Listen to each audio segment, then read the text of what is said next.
کا تو سب جواب دینے والے ہوں. الحمد للہ رب العالمین والعاقبۃ للمتقین والصلاة والسلام علی سید المرسلین وعلی آلہ واصحابہ اجمعین. اما بعد، اعوذ باللہ من الشیطان الرجیم. بسم اللہ الرحمن الرحیم. کنتم خیر امة اخرجت للناس تأمرون بالمعروف وتنهون عن المنکر وتؤمنون باللہ ولو آمن أهل الكتاب لكان خيرا لهم منهم المؤمنون وأكثرهم الفاسقون. صدق الله مولانا العظيم. قال رسول الله صلى الله عليه وسلم: آمنت بالله وملائكته وكتبه ورسله واليوم الآخر والقدر خيره وشره من الله تعالى والبعث بعد الموت. صدق رسوله النبي الكريم ونحن على ذلك لمن الشاهدين والشاكرين والحمد لله رب العالمين. میرے محترم دوستوں اور بزرگوں، اللہ کا بہت بڑا کرم، اللہ کا بہت بڑا احسان. بہت کم وقت اس وقت ہمارے پاس ہے، تقریباً 1:15 پر بات کو ختم کرنا ہے. اس میں ہمیں ایک بہت ضروری بات پر آنا ہے کہ ہم سب کا ایمان ہونا چاہیے کہ اللہ وہ اللہ ہے جس کی طاقت کے آگے کوئی طاقت نہیں، اللہ کی قدرت کے آگے کوئی قدرت نہیں. اور ہم لوگ ان حالات میں، یعنی کئی حالات ہمارے اوپر آئے، بہت سارے حالات ہمارے اوپر آئے. آپ کو یاد ہوگا یہ لاک ڈاؤن سے لے کر پھر کورونا کے بعد ڈینگیو کے بعد چکن گنیا، اور چکن گنیا کے بعد ٹھنڈ کا سخت ہونا، پھر گرمی کا سخت ہونا، پھر بارش کا آنا، اور کتنے لوگوں کے گھر کا بہ جانا، اور وہ ٹڈی کا عذاب، اور فرانس میں ہمارے آقا محمد رسول اللہ صلی اللہ علیہ وسلم کا مذاق اڑایا گیا. مطلب حالات پہ حالات. اور ابھی ایک حال اور سننے میں آیا کہ لندن کی طرف، یعنی انگلینڈ کی طرف کورونا سے بڑھ کر کوئی ایک بیماری آ رہی ہے جس کی وجہ سے لوگ بہت پریشان ہیں. میرے پیاروں، اتنے حالات آئے، بولو اتنے حالات آئے، لیکن ہماری طبیعت میں کوئی طرح کا سدھار نہیں آیا. جو لوگ پہلے نماز نہیں پڑھتے تھے آج بھی نماز نہیں پڑھ رہے، جن کے چہروں پر پہلے داڑھی نہیں تھی آج بھی ان کے چہروں پر داڑھی نہیں ہے، جو پہلے شریعت پر عمل نہیں کرتے تھے آج بھی شریعت پر عمل نہیں کرتے. کم از کم اتنا سوچو یہ اجمیر والے بابا، بولو کون؟ اجمیر والے بابا خواجہ معین الدین چشتی رحمت اللہ علیہ، ان کا ایک سٹیٹمنٹ اگر ہم کو سمجھ میں آئے، ان کا ایک جملہ ہم کو سمجھ میں آئے، وہ فرماتے ہیں کہ دنیا کے کسی بھی کونے میں اللہ کا عذاب آئے، وہ فرماتے دنیا کے کسی بھی کونے میں، ہم تو کہتے ہیں ہندوستان میں کسی طرف بھی عذاب آئے، حضرت خواجہ فرماتے تو ڈر جا، اس لیے کہ جو اللہ وہاں بھیج سکتا وہ اللہ یہاں بھی بھیج سکتا.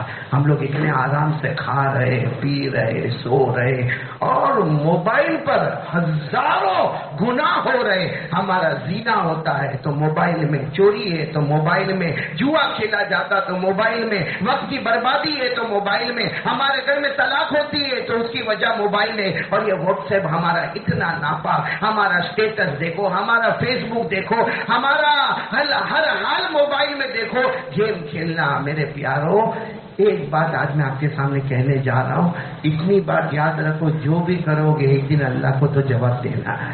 بولو ایک دن اللہ کو جواب دینا. آپ کو ایک بہت بڑے نبی، آپ نے نام سنا ہوگا، سیدنا حضرت ابراہیم علیہ الصلوۃ والسلام. بھائی سب نے سنا نا، اور سنا ہی ہوگا کیونکہ پورے قرآن میں الحمدللہ رب العالمین سے قرآن شروع ہوتا، من الجنۃ والناس پر ختم ہوتا.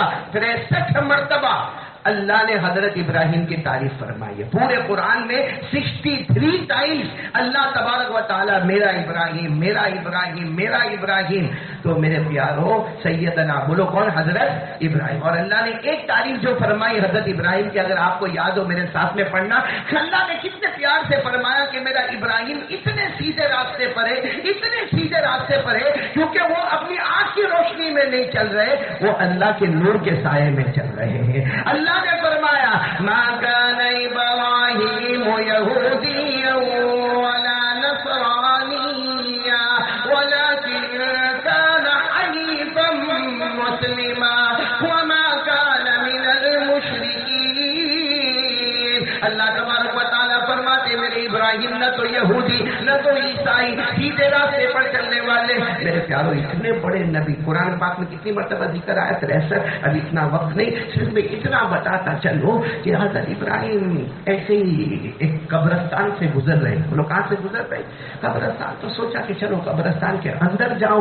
حضرت ابراہیم علیہ السلام وہ قبرستان کے اندر گئے، اور وہ اتنا پرانا قبرستان تھا، اتنا پرانا قبرستان تھا کہ حضرت ابراہیم علیہ السلام کی نظر پڑی ساری قبریں ٹوٹ گئی ہے، اور اس میں کون مر کے گیا، مرد گیا، عورت گئی، کون سا خاندان والا گیا، کیا گیا، کچھ سمجھ میں نہ آئے، ساری قبریں ٹوٹی ہوئی۔ وہ قبرستان نہیں تھا، ایک کھنڈر میدان تھا، ایک ویران میدان تھا۔ تو حضرت ابراہیم علیہ السلام معلوم نہیں اسی وقت کہنے لگے ہاتھ اٹھا کر، اللہ ان کو کیسے زندہ کرے گا؟ اللہ تو مر گئے، سڑ گئے، ہڈی ہو گئے، بوسیدہ ہو گئے، گل گئے، اللہ ان کو تو کیسے زندہ کرے گا؟ کیونکہ زندہ کرے تو اللہ دونوں آنکھ دینے کا، دونوں کان دینے کا، ناک دینے کا، ہونٹ دینے کا، دانت دینے کا، اللہ یہ تو سب مر گئے، ختم ہو گئے، کھنڈر ہو گئے، اللہ ان کو کیسے زندہ کرے گا؟ یہ پوچھنے والے کون تھے؟ سیدنا حضرت ابراہیم علیہ السلام، اور اللہ کے نبی تھے، پیغمبر تھے۔ اللہ نے فوراً پوچھا، ابراہیم کیا مجھ پر یقین نہیں ہے؟ کیا مجھ پر یقین نہیں؟ حضرت ابراہیم علیہ السلام تو پیغمبر تھے، فوراً توبہ کی، اللہ یقین تو ہے، پورا یقین ہے کہ تو زندہ کرے گا، لیکن اللہ کچھ بتا کہ ہم کو سکون ہو جائے، اللہ کچھ بتا کہ میرے کو سکون ہو جائے۔ اللہ نے کیا فرمایا؟ میں سننا، اللہ نے کیا فرمایا؟ ابراہیم وہیں کھڑے رہو، 4 پرندے بلاؤ۔ کتنے پرندے بلاؤ؟ حضرت ابراہیم سوچنے لگے اتنی کھنڈر ویران جگہ پہ میں کھڑا ہوں، 4 پرندے کیسے بلاؤں گا؟ بھائی جیسے ابھی ہم کو کوئی باہر جا کے بولے 4 مرغی بلا، تو 4 مرغیاں نہیں بلا سکتے۔ حالانکہ جیسا یونس پتا ہے مرغی کا کاروبار ہو، پھر بھی مرغیاں نہیں پکڑ کے لا سکتے، اب وہ اتنے کھنڈر میدان میں 4 پرندے کیسے ہو؟ اللہ نے فرمایا میرے ابراہیم بلانا تمہارا کام ہے، پہنچانا تو میرا کام ہے۔ بولو سبحان اللہ۔ ایک ایک اللہ نے ناممکن کو ممکن بنایا۔ حضرت ابراہیم علیہ السلام نے آواز دی، اللہ کے حکم سے 4 پرندے آ جاؤ۔ اللہ کی قسم میرے پیاروں، 4 پرندے آئے اور ابراہیم کے قدموں میں بیٹھ گئے۔ بولو کہاں بیٹھ گئے؟ حضرت ابراہیم کے قدموں میں بیٹھ گئے۔ حضرت ابراہیم بڑے خوش ہو گئے، اللہ میں نے بلایا، اللہ آپ نے پہنچایا، اب کیا کرنا؟ اللہ نے فرمایا چھری لو، 4 کو ذبح کر دو۔ چھری لو اور 4 کو۔ اب حضرت ابراہیم علیہ السلام نے چھری لی، اللہ کا نام لیا، بسم اللہ اللہ اکبر، اور 4 پرندوں کو ذبح کر دیا۔ جب ذبح کر دیا تو اللہ نے فرمایا سب کا گوشت نکالو، تو 4 پرندوں کا گوشت نکالا۔ پھر اللہ نے فرمایا اب گوشت کو ملا دو، اتنا ملاؤ آپس میں، 4 پرندے کے گوشت کو اتنا ملاؤ، اتنا ملاؤ، اتنا ملاؤ، اتنا ملاؤ کہ پتہ نہ چلے کہ کون سے پرندے کا گوشت کس کا ہے۔ تو حضرت ابراہیم علیہ السلام نے پورا مکس کر دیا، ملا دیا۔ پھر اللہ نے فرمایا جاؤ وہ پہاڑ پہ رکھ دو، جب وہ پہاڑ پہ 4 حصے بناؤ اور رکھ دو، کیونکہ سب ملا ہے، کون سے پرندے کا گوشت معلوم نہیں، اور 4 کو پہاڑ پہ رکھ دو۔ حضرت ابراہیم علیہ السلام نے رکھ دیا۔ اللہ نے کہا پھر بلا، اب واپس وہ 4 پرندے آئیں گے۔ تو حضرت ابراہیم نے فرمایا اللہ آپ کیسے آئیں گے؟ میں نے تو کیا کیا، ذبح کر، اور صرف ذبح نہیں کیا، ان کا گوشت نکال دیا، اور صرف گوشت نہیں نکالا، سب کے گوشت کو ملا دیا، اب کیسے آئیں گے؟ اللہ نے پھر فرمایا ابراہیم بلانا تمہارا کام ہوگا، پہنچانا میرا کام ہوگا۔ حضرت ابراہیم علیہ السلام نے آواز دی، اللہ کے حکم سے 4 پرندے زندہ ہو جاؤ اور آؤ۔ میرے پیاروں، قرآن پاک کی تفسیر میں لکھا کہ حضرت ابراہیم کی آواز آتی اور وہ آواز پوری ہوتی، اس سے پہلے 4 پرندے زندہ ہو کر حضرت ابراہیم کے قدموں پر آ گئے۔ جب آ گئے تو اللہ نے پوچھا ابراہیم کیا کہنا، کیا اس بارے میں کیا کہنا؟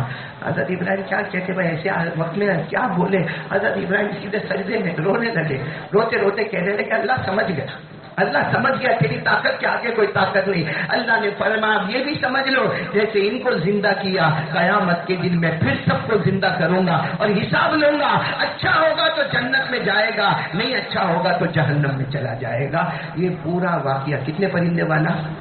4۔ یہ قرآن پاک میں، بولو کہاں پر لکھا ہوا ہے؟ قرآن پاک میں۔ اور اس سے اللہ بتانا چاہتے 2 باتیں، ایک تو اللہ ناممکن کو ممکن کرتے، بولو کرتے نہیں کرتے، اور نمبر 2 ایک دن ہم کو بھی، جیسے وہ پرندے مرے نا، ہم کو بھی ایک دن مرنا ہے، قبر میں جانا ہے، ہمارا بھی کفن ہوگا، ہمارا بھی غسل کا پانی ہوگا، ہمارا بھی جنازہ اٹھے گا، لوگ ہمیں بھی قبر میں اتاریں گے، اور پھر جب قیامت کا جھٹکا آئے گا اللہ پھر ہم کو زندہ کرے گا۔ اس وقت یہ موبائل کا حساب کتاب ہوگا، اس وقت نماز چھوڑنے کا حساب کتاب ہوگا، اس وقت داڑھی نہ رکھنے کا حساب کتاب ہوگا۔ اور یہ سیدھا سیدھا، میں نے ادھر ادھر کی بات نہیں کی، ڈائریکٹ کس سے بات کر رہا ہوں؟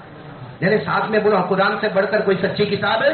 پارا نمبر 3 اللہ نے فرمایا وَإِذْ قَالَ إِبْرَاهِيمُ رَبِّ أَرِنِي كَيْفَ تُحْيِي الْمَوْتَى قَالَ أَوَلَمْ تُؤْمِنْ اللہ تبارک و تعالیٰ فرماتے اس وقت کو یاد کرو جب میرے نبی ابراہیم نے مجھ سے پوچھا تھا اللہ یہ کھنڈر والی زمین میں یہ قبر والی زمین میں اللہ تو مردوں کو کیسے زندہ کرے گا؟ اللہ نے فرمایا ابراہیم کیا مجھ پر یقین نہیں؟ حضرت ابراہیم نے کیا جواب دیا؟ قال بلا ولكن ليطمئن قلبي اللہ یقین تو ہے کہ تو زندہ کرے گا لیکن اللہ کچھ بتا دے. تو اللہ نے کتنے پرندوں کو بلایا؟ جلدی جلدی بولتے تھے کتنے پرندوں کو بلایا؟ 4. پھر اس کو ذبح، پھر اس کے بعد اس کا گوشت نکلوایا، پھر گوشت کو ملوایا. اللہ نے فرمایا قال فخذ أربعة من الطير فصرهن إليك ثم اجعل على كل جبل منهن جزءا. اللہ تبارک و تعالیٰ نے فرمایا میرے ابراہیم ذبح بھی کر دیا، تم نے گوشت کو بھی ملا دیا، اب پہاڑ پہ رکھ دو. اللہ نے فرمایا جب گوشت کو پہاڑ پہ رکھ دیا اب واپس ان پرندوں کو بلاؤ. حضرت ابراہیم نے فرمایا اللہ اب کیسے واپس آئیں گے؟ اللہ نے فرمایا بلانا تمہارا کام ہوگا، زندہ کر کے پہنچانا. حضرت ابراہیم نے پکارا اور بولو 4 پرندے آئے. کیسے آئے؟ ثم ادعوهن يأتينك سعيا. حضرت ابراہیم کی بات پوری ہو اس سے پہلے جلدی جلدی پرندے آ گئے. حضرت ابراہیم سجدے میں اللہ نے پوچھا کیا کہنا میرے ابراہیم؟ اللہ تبارک و تعالیٰ نے خود فرمایا وَاعْلَمْ أَنَّ اللَّهَ عَزِيزٌ حَكِيمٌ. اللہ نے فرمایا قیامت تک والے یاد رکھو میرے سے بڑھ کر زبردست کوئی نہیں اور میرے سے بڑھ کر طاقت والا اور میرے سے بڑھ کر حکمت والا. بلکہ آپ نے دیکھا ہوگا جمعہ میں اکثر نماز میں یہ امام صاحب پڑھتے ہیں لیکن ہمارا کو تو کچھ ترجمہ معلوم ہی نہیں. اپنے کو قرآن پاک کی سورہ فاتحہ کا ترجمہ معلوم نہیں. یہاں کتنے بیٹھے ہوں گے جن کو سورہ فاتحہ کا ترجمہ معلوم نہیں ہوگا؟ بلکہ سورہ فاتحہ کا ترجمہ تو شاید میں بہت بڑا بول گیا، سورہ فاتحہ صحیح کس طرح پڑھنا وہ بھی معلوم نہیں. حالانکہ ہم جمعہ میں اکثر دیکھتے ہیں امام صاحب پڑھتے ہیں ان الینا ایابہم ثم ان علینا حسابہم. کیا ترجمہ؟ اللہ فرماتے سنو. اور اللہ تبارک و تعالیٰ اگر عربی گرامر جانتے ہو نا، اللہ تبارک و تعالیٰ نے یہ نہیں کہا کہ میرے بندے میرے پاس آؤ گے. اللہ نے کہا انا ضرور ضرور میرے بندے تم میرے پاس آؤ گے اور ضرور ضرور میں قیامت میں تمہارا حساب لوں گا. بلکہ آپ کو ایک بات بتاؤں جانوروں کا بھی قیامت میں حساب ہوگا. کس کا؟ ارے بولو نا، کبھی سنا آپ نے کہ بکرے بکری کتا کتی جو گھومتے بلا بلی قیامت میں سب کا حساب ہوگا. یہاں تک کہ کسی سینگ والے بکرے نے بغیر سینگ والے بکرے کو مارا ہوگا. قیامت میں اللہ بے سینگ والے بکرے کو سینگ دیں گے اور کہیں گے اب تو اس کو مار لے. تو اس وقت جب جانوروں کا حساب ہوتا ہوگا نا تو بڑا عجب معاملہ ہوگا. جس کو سینگ دنیا میں نہیں تھے اس کو قیامت میں مل گئے اور جس کو دنیا میں تھے اس کو قیامت میں نہیں ملے. اور جب سب کا بدلہ حساب کتاب چکے گا تو اللہ تعالیٰ کہیں گے کونوا ترابا، جاؤ سب کے سب مٹی بن جاؤ. کیونکہ میں نے جنت جانوروں کے واسطے نہیں بنائی، میں نے جہنم جانوروں کے واسطے نہیں بنائی. یہ تو انسانوں کے ساتھ معاملہ ہوگا. تو میرے پیاروں جب جانوروں کے ساتھ حساب ہوگا اور ہم کسی کی زمین دبا کے بیٹھا، کسی کی وراثت دبا کے بیٹھا، کسی کا حق دبا کے بیٹھا. اور اللہ کی قسم کتنے لوگ ایسے جن کے سر پر قرض ہے اور اللہ نے ان کو پیسہ دیا ہے کہ وہ قرض ادا کرے لیکن نہیں، اس کے گھر میں کیبل لائن آ رہی ہے، اس کے گھر میں بڑا ٹی وی آ رہا ہے، اس کے بیٹے کے ہاتھ میں 60-70 ہزار کا موبائل آ رہا ہے لیکن سامنے والے کا 50,000 روپیہ نہیں دیتا. اور اگر سامنے والا مانگنے آتا ہے تو کیا کھا جاؤں گا اور نہیں دوں گا، کیا اکھاڑ لے گا؟ ارے میرے پیاروں کچھ نہیں اکھاڑے گا. میں کہتا ہوں وہ سامنے والا بیچارہ کمزور ہے، وہ ان حالات میں تمہارا کچھ نہیں اکھاڑے گا لیکن جب اکھاڑنے کا وقت آئے گا تو وہ حدیث سننا. ہمارے آقا صلی اللہ علیہ وسلم نے فرمایا کہ جس کے اوپر قرض ہو ادا کر سکتا ہو پھر بھی ادا نہ کرے. ہمارے نبی فرماتے اللہ کی قسم اگر میں زندہ ہوتا اور یہ مرا ہوتا تو میں اس کے جنازے کی نماز بھی نہیں پڑھاتا. میرے پیاروں بہت بڑا معاملہ ہے. لوگوں کا قرض نہیں چکا رہے ہیں اور لوگوں کی زمینیں دبا رہے ہیں, لوگوں کا حق دبا رہے ہیں, اللہ کا حق دبا رہے ہیں. میرے دوستو ایک دن جانا ہے. بولو کس کے پاس جانا ہے؟ اللہ کے پاس جانا ہے, اور اللہ کے پاس جانا ہے اور حساب کتاب ہوگا. اور یہ بات بھی بتا دوں کہ چلو حساب کتاب کا میدان ہوگا, اس وقت ہمت ہوگی کچھ بولنے کی؟ ارے بولو ہمت ہوگی کچھ بولنے کی؟ اللہ کہتا قیامت میں کسی کی مجال نہیں ہوگی جو زبان بھی کھولے.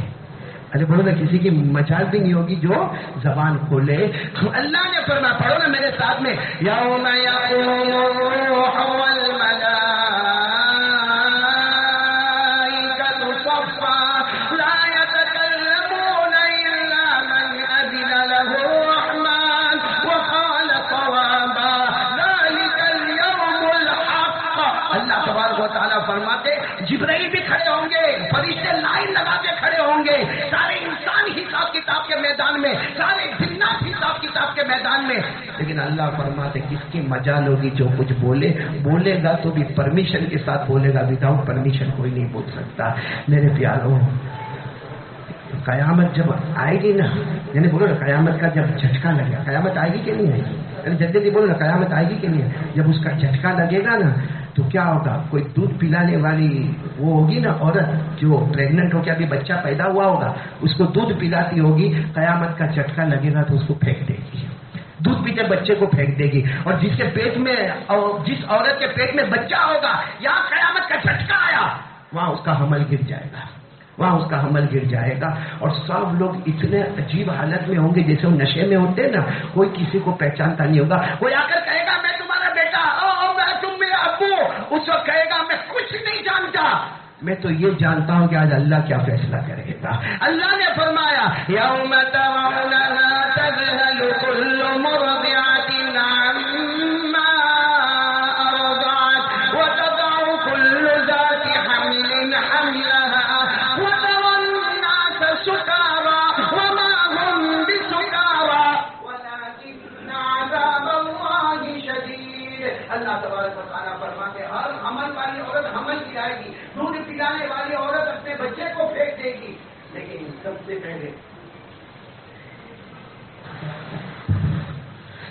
پہلے بھائی توجہ دینا جس کی پر میں آ رہا ہوں. ایک تو ہم کو اللہ کے پاس جانا ہے, ہاں بولو جانا ہے.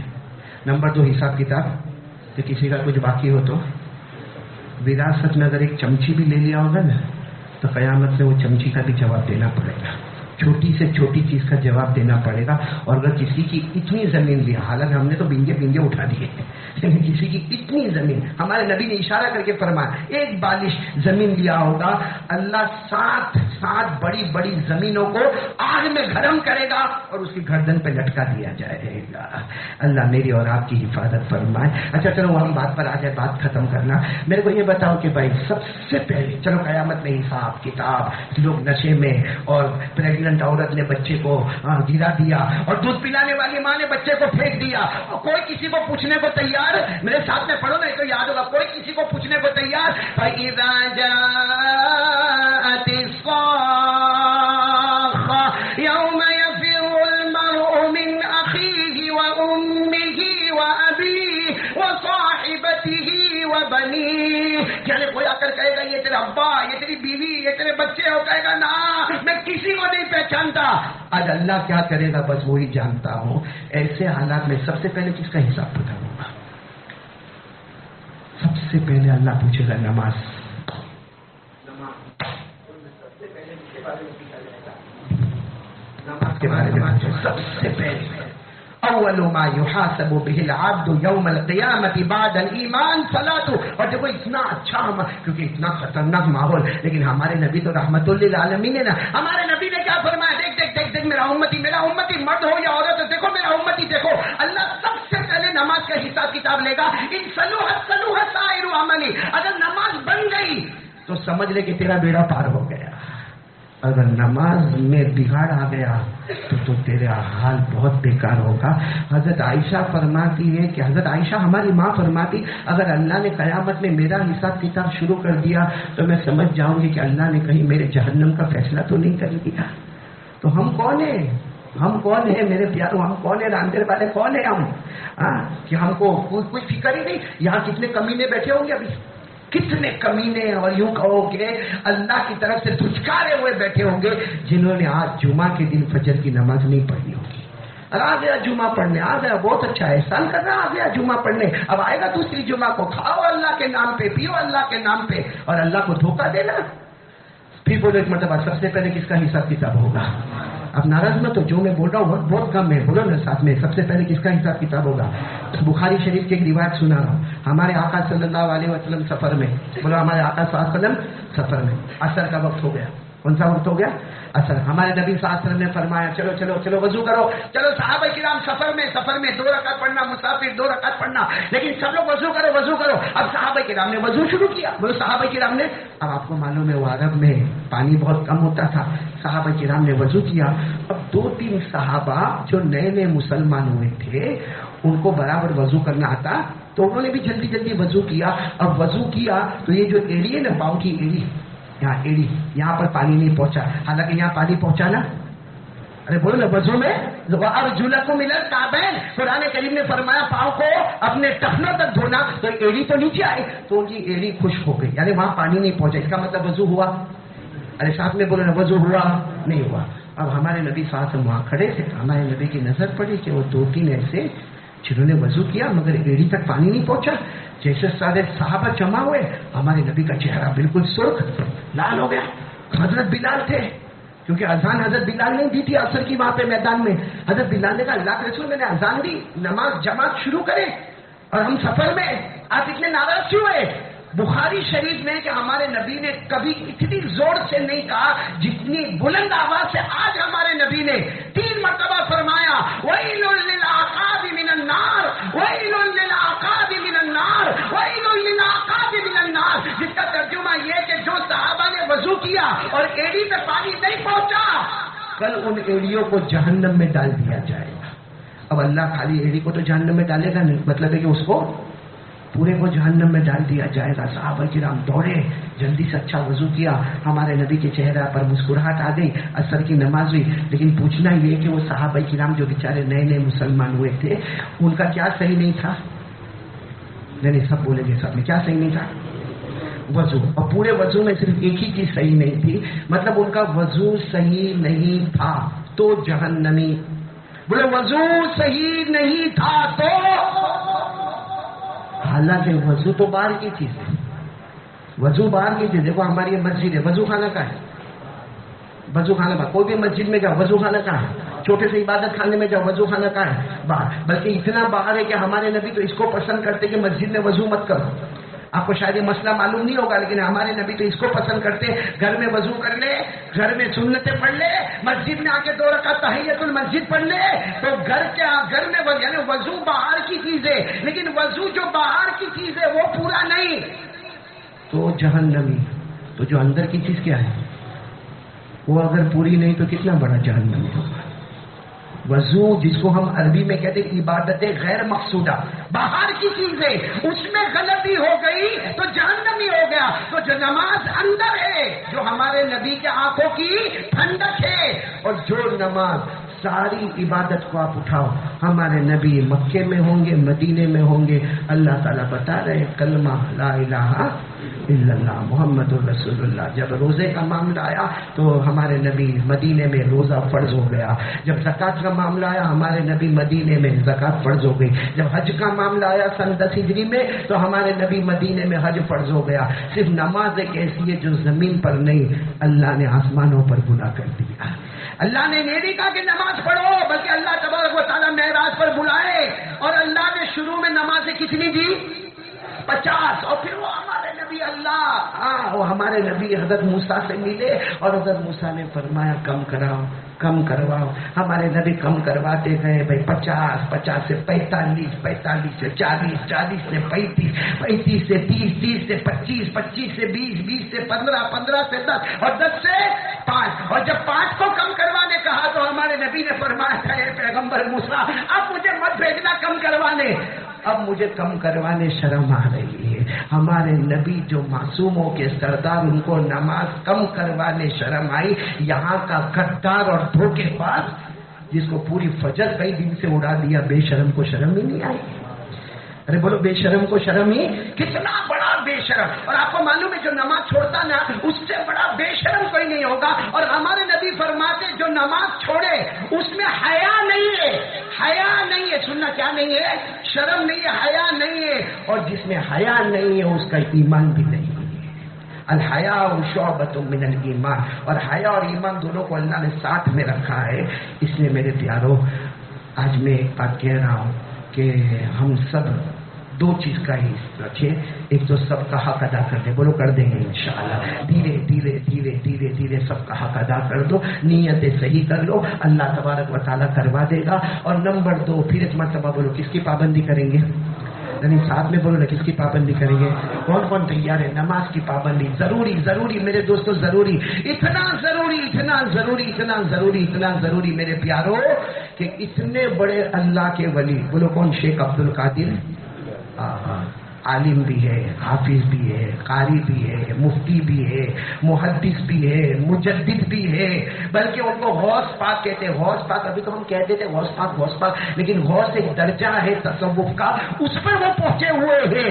لیکن فرماتے ہیں من ترک الصلاۃ متعمدا لیس له فی الاسلام نصیب. فرماتے ہیں لوگوں جس نے جان بوجھ کر، بولو جس نے جان بوجھ کر ایک فرض نماز کو چھوڑا، فرماتے موت کے وقت اس کو کلمہ نصیب نہیں ہوگا. اور پھر فرماتے اس کا اسلام کے ساتھ کوئی لینا دینا ہی نہیں، اسلام کے ساتھ کوئی تعلق ہی نہیں. آج ہم سمجھتے ہو نا کہ میں میری محنت پر کماتا ہوں، اللہ کی قسم کوئی محنت پر نہیں کماتا، اللہ کے فضل پر. اور محنت اور برکت اگر ملتی ہے تو نماز کے ذریعے سے ملتی ہے. کس کے ذریعے سے ملتی ہے؟ نماز. تو چلو ہم سب آج مل کر ایک پکا ارادہ کریں کہ ہمارے آقا صلی اللہ علیہ وسلم کی وصیت بھی تھی، اور ہمارے نبی صلی اللہ علیہ وسلم نے، اگر آپ حدیث سے پاک کو اٹھاؤ نا تو پوری حدیث پاک میں ہمارے نبی صلی اللہ علیہ وسلم نے 7,000 مرتبہ نماز کا حکم دیا ہے. کتنی مرتبہ؟ 7,000، 7,000 مرتبہ ہمارے نبی نماز نماز نماز نماز نماز. اور اللہ تبارک و تعالیٰ نے پورے قرآن میں صراحتاً، اشارتاً، دلالتاً، کنایتاً 500 مرتبہ نماز کا حکم دیا ہے. تو اللہ رسول دونوں کی بات ملائی جائے تو 7,500 مرتبہ نماز کا حکم ملا ہو، پھر بھی ہم نماز نہ پڑھیں. آپ خود سوچو نا، یہ دوست لوگ جو رات کو بیٹھتے آپس میں باتیں کرتے، آپ ایک دوست کو کہہ دو بھائی تیرے کو چائے پلانے کا ہے، اس نے کہا میں پلاؤں گا، پھر نہیں پلایا. ہوتا ہے نا دوستوں میں، بھائی تیرے کو چائے پلا، پھر نہیں پلایا. 8 مرتبہ کہنے کے بعد بولے گا پورے راندل میں تیرے سے بڑا کنجوس میں نے نہیں دیکھا. پھر اس کو بولے گا آج سے تو میں اپنی زبان سے بولوں بھی نہیں، تیرے کو چائے پلاؤ، تو لاوے تو میں پیوں بھی نہیں. بولو ہوتا ہے کہ نہیں ہوتا؟ جب ہماری غیرت اتنی جوش مارتی ہے تو اللہ نے تو 7,500 مرتبہ نماز پڑھنے کو کہا. نہیں پڑھتے ہوں گے تو اللہ کی غیرت کا کیا عالم ہوگا، اللہ کے غصے کا کیا عالم ہوگا. اس لیے میرے پیاروں آخری بات سنو، یہ کورونا ہو، ڈینگو ہو، چکن گنیا ہو، یا اس سے بڑا کورونا ہو، اللہ کی قسم اللہ کی طاقت کے بغیر کوئی پر بھی نہیں مار سکتا. یہ اللہ ہم سے ناراض ہے. نماز پڑھ کے راضی کر دو، انشاءاللہ دنیا بھی ہمارے قدموں میں، آخرت بھی ہمارے قدموں میں. اور ایک اعلان کرنا ہے کہ میری بات ختم ہو گئی، اعلان یہ کرنا ہے کہ احسان بھائی جو یہاں کے ٹرسٹی ہے نا، ان کی ساس کا انتقال ہو گیا ہے. تو جمعہ کی نماز کے بعد اسی مسجد میں ختم قرآن ہوگا. آپ تمام شریک رہیں اور قرآن پاک کی برکتیں حاصل کریں، اور جو پڑھیں وہ احسان بھائی کی ساس مرحومہ کو پہنچا دیں. اور دوسرے یہاں کے ٹرسٹی ہے عبدل بھائی، ان کا بائی پاس آپریشن ہوا ہے. چونکہ بائی پاس آپریشن ہوا ہے مسجد میں ڈاکٹروں کے کہنے کے مطابق اور اکارڈنگ ٹو میڈیکل نہیں آ سکتے، لیکن وہ بائی پاس آپریشن ایک بڑا آپریشن ہوتا ہے. دعا کریں کہ اللہ تبارک و تعالیٰ ان کو شفا عطا فرمائے، اور جتنے بیمار ہیں اللہ سب کو شفا عطا فرمائے. جتنے مرحومین مرحومات اللہ سب کی کروٹ مغفرت فرمائے. اور ابھی تو میرے کو کہنے کی ضرورت ہے، اثر کے بعد درود پڑھو گے انشاءاللہ. میرا تو سب کو صورت میں معلوم ہو گیا. بولو پڑھیں گے انشاءاللہ. کتنی مرتبہ پڑھیں گے؟ 80 مرتبہ پڑھیں گے. تو کیا ملے گا؟ 80 سال کے گناہ معاف، 80 سال کی عبادت نامہ اعمال میں. اللہم صلی علی محمد النبی الامی وعلی آلہ وسلم تسلیما. آمین یا رب العالمین. ہمارے امام صاحب کا، مؤذن صاحب کا، خاتم صاحب کا اور یہاں کے ذمہ داروں کا بہت بہت شکریہ کہ یہ موقع دیا. اللہ تعالیٰ سب کے جان مال عمر میں برکت عطا فرمائے. اور جیسے اذان ہوئی ہم بیان کے لیے کھڑے ہو گئے، سنت باقی ہے، ادا کر لیں.